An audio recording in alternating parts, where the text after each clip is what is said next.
অভ্যুত্থানের পরে বাংলাদেশে নতুন করে ভয়ের সংস্কৃতি তৈরি করা হচ্ছে। এই যে মুজিববাদী সংবিধান, এই সংবিধান গোড়া থেকে একটা ফ্যাসিস্ট সংবিধান ছিল। জুলাই গণ অভ্যুত্থান ছিল একটি নতুন রাষ্ট্র ব্যবস্থা কায়েমের জন্য মানুষের গণ বিস্ফোরণ, মানুষের গণ আকাঙ্ক্ষার প্রতিচ্ছবি। জুলাই গণ অভ্যুত্থানের মাধ্যমে আমরা চেয়েছিলাম এই রাষ্ট্রকে নতুন করে বিনির্মাণ করতে।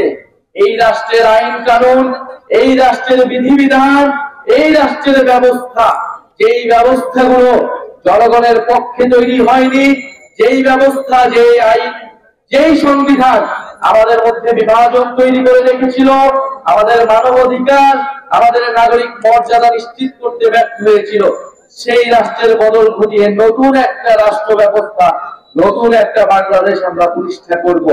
প্রিয় বান্দরবনবাসী, আমরা সেই লড়াইয়ে এখনো আছি।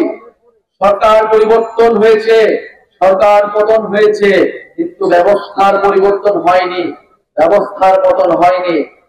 মানুষের পরিবর্তন হয়েছে, কিন্তু যেই সিস্টেমে সবকিছু চলতো সেই সিস্টেম কিন্তু অক্ষুণ্ণ রয়েছে, অক্ষত রয়েছে। প্রিয় বান্দরবনবাসী, আমরা জানি বাংলাদেশে বহু জাতি গোষ্ঠী বসবাস করে যুগ যুগ ধরে, বহু জাতিসত্তা রয়েছে।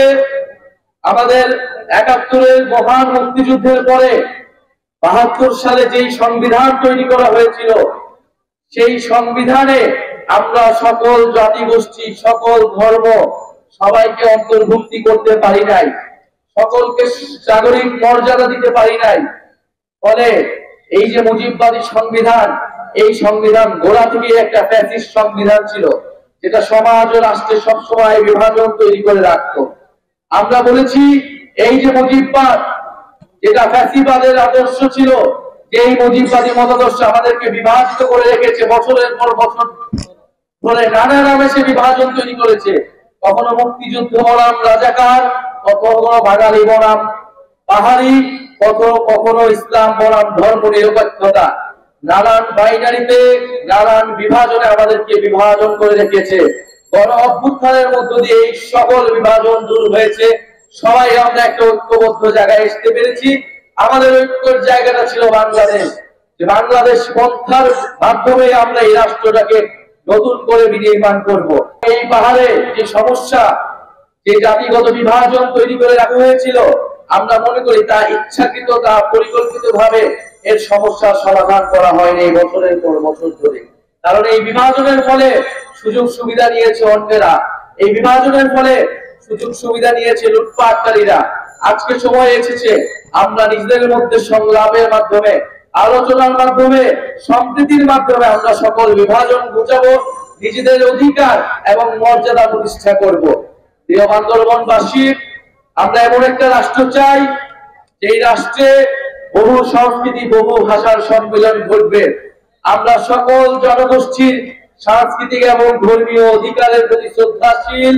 ইনশাআল্লাহ বান্দরবন সহ পার্বত্য চট্টগ্রামে জাতীয় নাগরিক পার্টি শক্তিশালী ঘাঁটি হবে।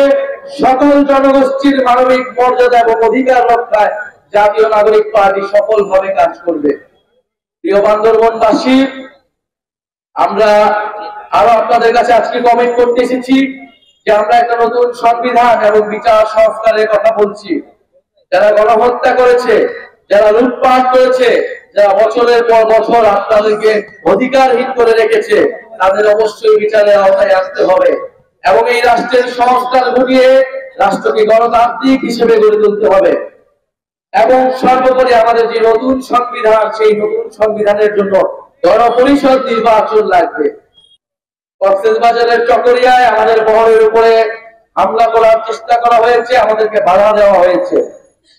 আমরা বলেছি গণ অভ্যুত্থানের পরে বাংলাদেশে নতুন করে ভয়ের সংস্কৃতি তৈরি করা হচ্ছে। বাংলাদেশে আমরা বলেছিলাম একটি গণতান্ত্রিক ভাবে সম্প্রীতি এবং সংহতির বাংলাদেশ গড়ে তুলব। যদি আপনার মত প্রকাশের অধিকার থাকে, আপনার মতের বিরুদ্ধে গেলেও আপনি সেটা গণতান্ত্রিক ভাবে প্রকাশ করবেন, কিন্তু আমরা আজকে দেখছি অগণতান্ত্রিক ভাবে একটা রাজনৈতিক দলের কর্মসূচিতে বাধা প্রদানের চেষ্টা করা হচ্ছে। আমরা এটা নিন্দা জানিয়ে রাখলাম। আমরা জানি জনগণ যে অগণতন্ত্রের বিরুদ্ধে, যে স্বৈরতন্ত্রের বিরুদ্ধে এবং মত প্রকাশের স্বাধীনতার পক্ষে গণ অভ্যুত্থানে করে নেমেছিল, ইনশাআল্লাহ সামনের দিনেও যদি ভয়ের সংস্কৃতি কেউ তৈরি করতে চায়, জনগণ আবারও রাজপথে নামবে। সর্বোপরি আমরা বলতে চাই, বান্দরবনে আমরা কোনো জাতি পরিচয়ের ভিত্তিতে নিপীড়ন কিংবা বিভাজন মেনে নেব না। বান্দরবনের প্রত্যেকটা মানুষের ঘরে ঘরে আমরা যেই ইনসাফের উন্নয়ন, সেই উন্নয়ন পৌঁছে দিতে চাই। অর্থনৈতিক ভাবে বান্দরবনকে আমরা সমৃদ্ধশালী করতে চাই।